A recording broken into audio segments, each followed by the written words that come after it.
BBC Radio Berkshire playing Art Garfunkel and Bright Eyes. 9 minutes past 12. Good afternoon. It's Bill Buckley in for Anne Diamond. And my after 12 guest today knows only too well what it's like to have a secret that you feel you can't share. For years, Andy was dressing in secret as a woman and couldn't tell anyone, not even his wife.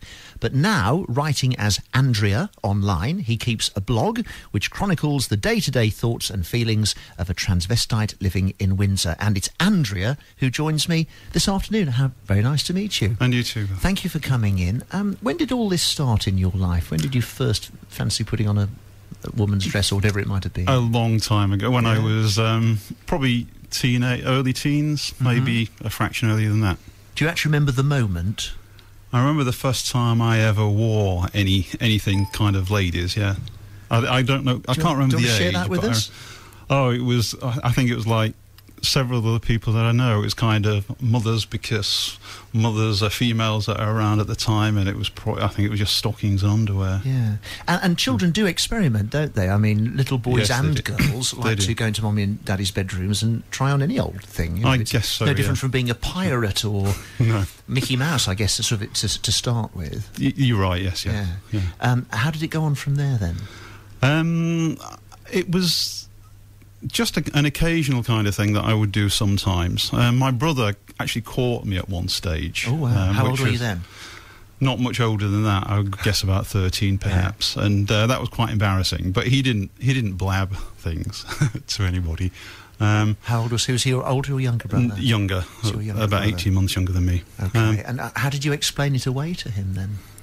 I didn't really have to explain anything. He wasn't interested in explaining. He was just interested in making fun of me, really. But he did it nicely, so I got no complaints. And he kept that secret. It didn't spill out.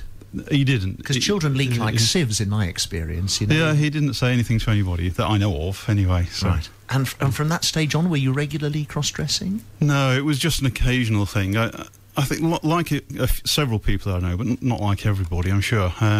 It was an occasional kind of... It was mostly lingerie, because that's easy to hide, and it was very occasional. And I don't know, there's a feeling in me that it was kind of a weird thing to do.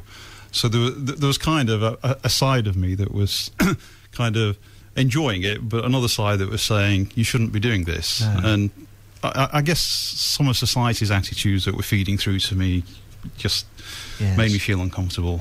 Well, of course, nearly all the things we do that are pleasurable do have a naughtiness dimension. I mean, sex in general, we get fed all this stuff about it being naughty. Even eating a cream cake, you know, something's harmless eating a cream cake. Part of the deal is that we shouldn't really be doing it, isn't it? That's true, yes. And in a sense, as I've grown older, and I don't know about wiser, but certainly as I've grown older, there's been a sense that, well, it's actually an expression of me, of who I am, in a sense. And so it's not naughty anymore?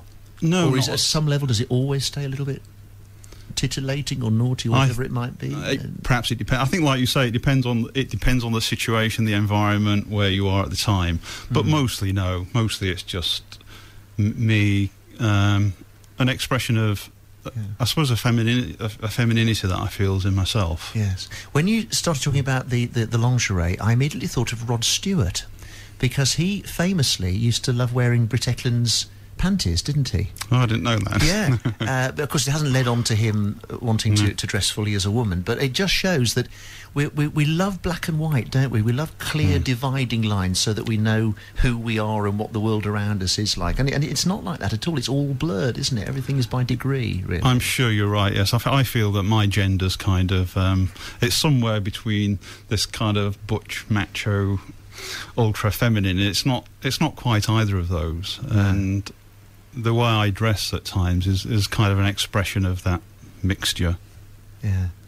We'll talk some more in a moment then. Andrea is my guest today. Sometimes Andrea is Andy, and whoever they are at the time, they write a blog, Andrea-Wright.blogspot.com, before I forget to give the address out. We shall talk some more Andrea in a moment. Ronan Keating now, though. And Life is a Roller Coaster on BBC Radio Berkshire.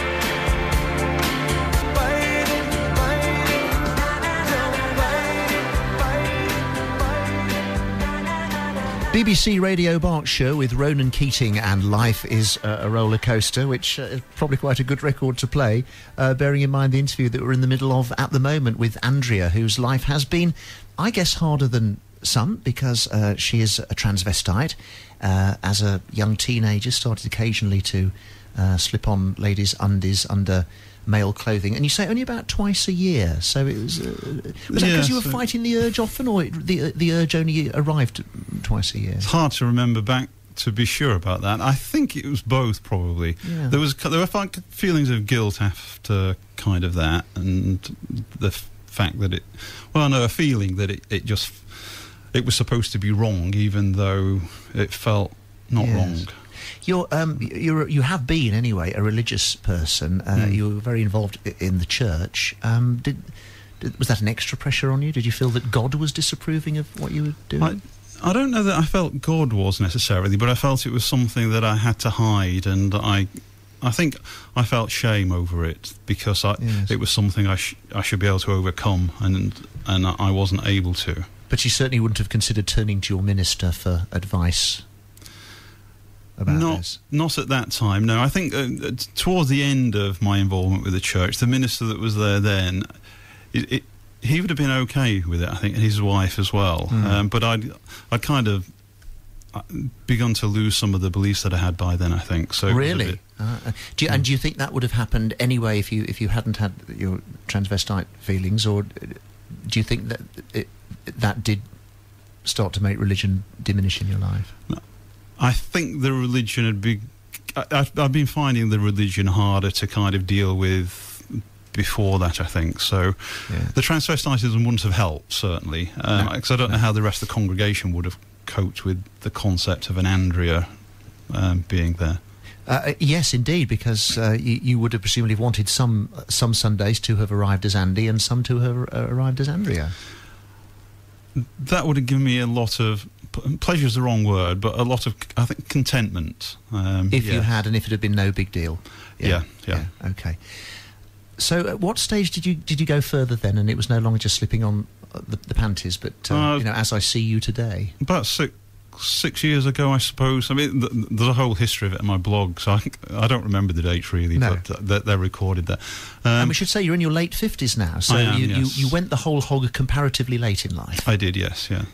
Explain that to me. Why? How come? Well, I began to think it would be quite nice to wear maybe a skirt or a blouse or something, and began to buy stuff like that. Then it gets harder to hide, and then I was brave's the wrong word, because I was never really brave, but I mentioned it to somebody who then said, "Does your wife know?" And I said, no, she doesn't. And the person I was talking to said, "Well, maybe she'd be okay with it." So again, I wasn't that brave. I allowed her to find out rather than told her. Yes. Do you mind telling us the circumstances of that? Yeah, I would occasionally wear panties, and I kind of left them in the laundry basket, and one day she says, "What are these then?" So then I had to explain. Yeah. You see, I think, how do I know what I'd have done? But if I had been your wife, I suspect I might have thought you were having an affair. They might have belonged to another woman. Did she think that? She did once, quite a long time before that, I think, find it would been a bra, I think, in my briefcase that I used for work, and she did wonder about that.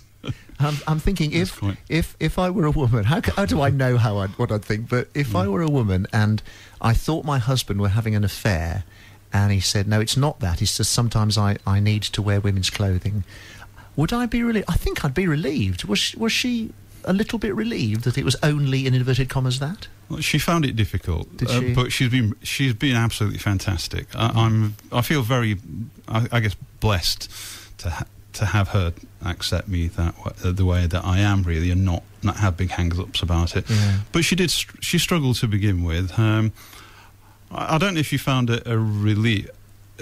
Our relationship at the time was kind of difficult and strained and stressed, and I think for other reasons. Yes, but I think she found that when I got to the stage where I could dress at home, she found that I seemed a more relaxed, easygoing person all of a sudden, as though kind of some stress had been kind of lifted from me. And is that how you feel as well? Is that a big part of it? Yes, it is. Yeah. Because I'm not having to hide it and keep it secret the way that I used to do. Yes, and I suppose some people still think that if you're a man who needs to dress up as a woman, it also makes you gay. You're a 100% heterosexual man. Yeah, and most are, in fact. Yeah, my understanding is the proportion of gay and heterosexual transvestites is about the same as the kind of non-transvestites. It's absolutely nothing to do with that at all. No, it's not. It's not, no.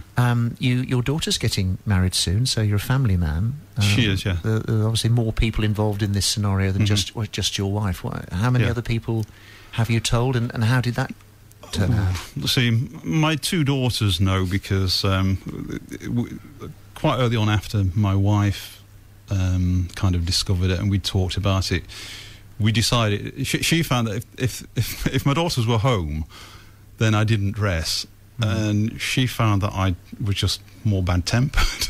So she said, it'd be a lot nicer if you could dress when they were at home. I'm liking this woman, I have to say, yes. So, I told her. It was interesting. I told my elder daughter first, because it was the first opportunity I had, my younger daughter, and I think her first question was, "Does that mean you like men?" Which was there you go. As we were just discussing. I said, "Well, men are fine," but not in that way. No, that's right. Yes, and she was fine. She struggled a bit to begin with, but she's been great, and she's been out to restaurants with me, and. Do they tell their friends? Have you told extended family? Yeah. Well, I didn't set any rules, so I just said that if they want to tell friends, they can. If there are people they prefer not to, that's fine as well. And I think they've done that. Some people they feel as though can cope okay with it, and other people might struggle with it. So they're a bit careful about who they tell. But I don't mind really. We'll pause there again, and we'll come back and do some more. Andrea is with me, transvestite blogger. Mike and the Mechanics now. And the living years to your travel and weather and sport and indeed news headlines on BBC Radio Berkshire.